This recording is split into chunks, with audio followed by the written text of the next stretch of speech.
السلام عليكم ورحمة الله وبركاته. بسم الله الرحمن الرحيم.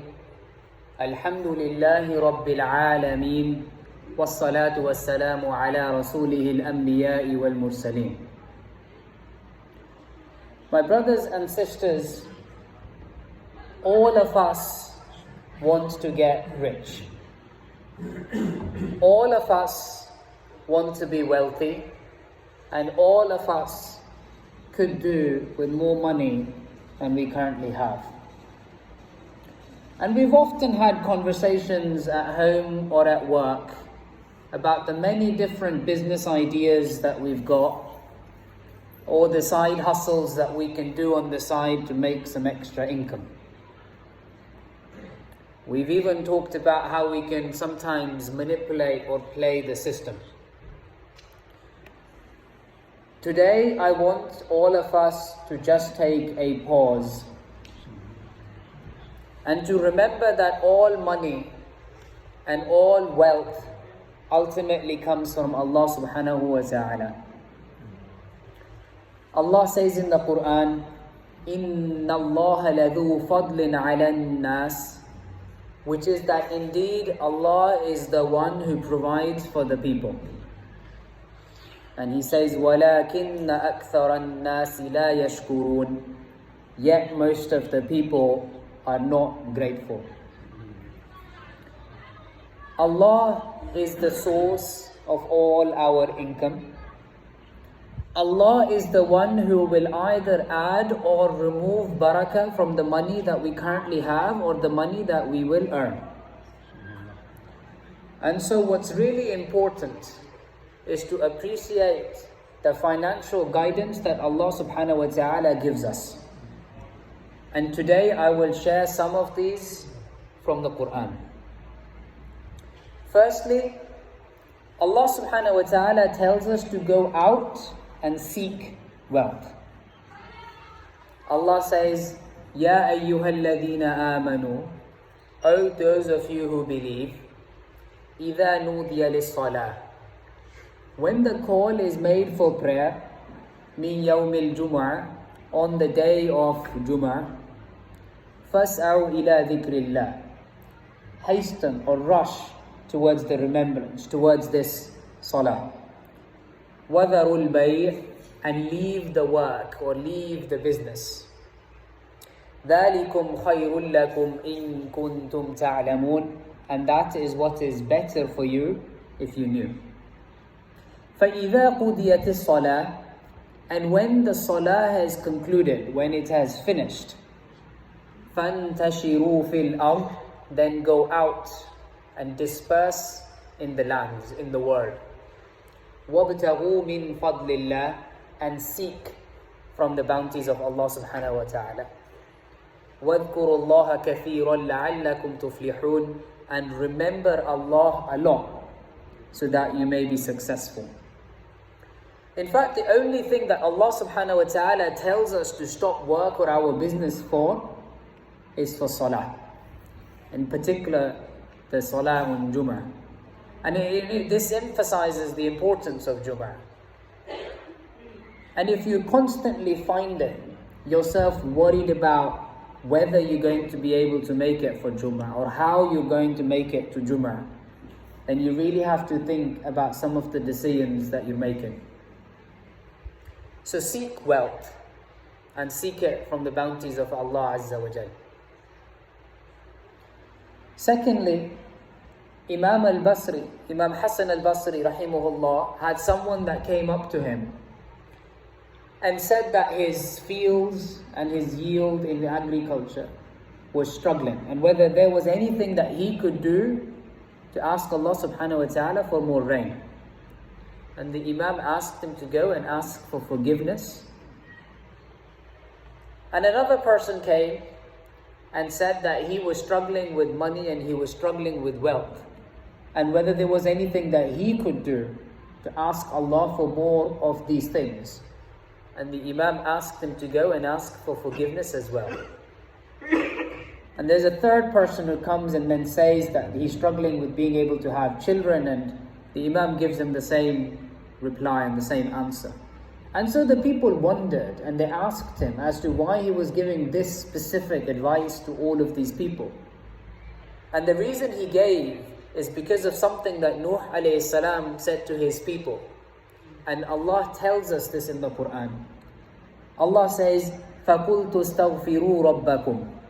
That Nuh alayhi salam said to his people, seek your Lord's forgiveness. إِنَّهُ كَانَ غَفَّارًا. He is indeed the most forgiving.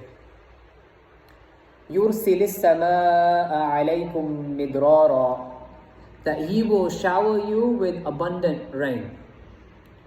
وَيُمْدِدْكُمْ بِأَمْوَالٍ وَبَنِينَ. And will give you plenty of wealth and children. وَيَجْعَلْ لَكُمْ جَنَّاتٍ وَيَجْعَلْ لَكُمْ أَنْهَارًا.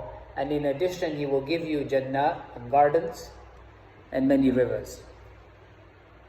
So in the context of the people of Nuh alayhi salam, giving them abundant rain was the equivalent of saying that you will have great crops, which is the equivalent of saying that you'll have all the food that you need for yourself and be able to sell and make a good profit. Essentially, you'll get rich. All they had to do was to keep turning to Allah subhanahu wa ta'ala and to ask for forgiveness for the things that they had done. This is a promise from Allah. And so if you want great crops, if you want to increase your wealth, one of the things that you have to keep doing is to keep turning to Him. And He will give you the things that mentioned. And lastly, Allah says in the Quran, and these are verses that I quote again and again. And to me, these are some of the most reassuring verses in the Quran. Allah says, وَمَنْ يَتَّقِ اللَّهَ يَجْعَلْ لَهُ مَخْرَجًا. And whoever is conscious of Allah, Allah will make a way out for them. وَيَرْزُقْهُ مِنْ حَيْثُ لَا يَحْتَسِبْ. And provide for them from sources that they could never have imagined. وَمَنْ يَتَوَكَّلْ عَلَى اللَّهِ. And whoever puts their trust in Allah, فَهُوَ حَسْبُهُ. Then Allah is sufficient for them.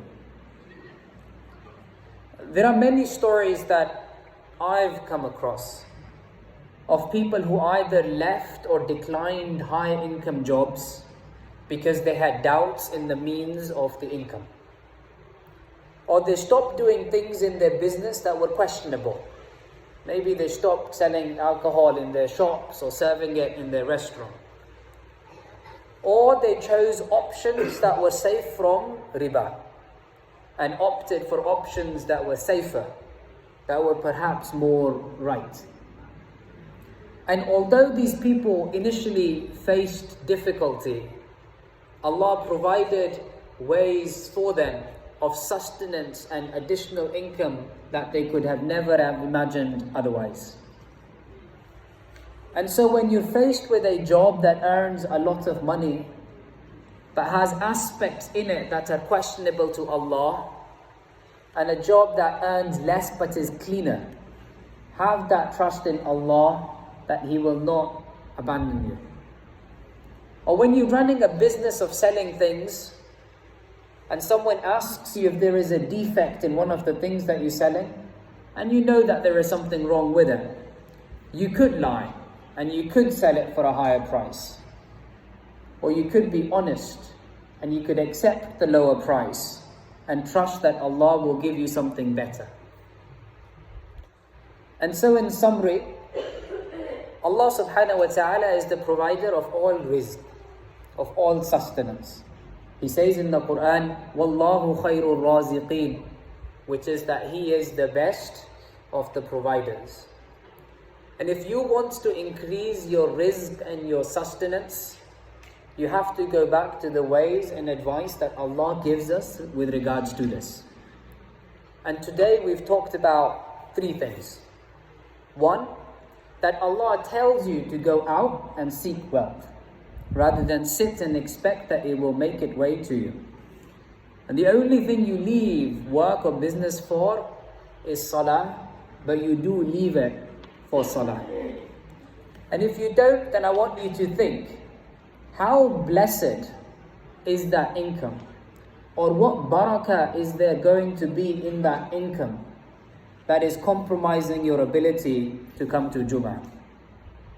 2, to ask for forgiveness. And Allah subhanahu wa ta'ala promises lots of blessings that we've talked about to those who do. And 3, to trust and be conscious of Allah, and He will find ways for you when you make difficult decisions.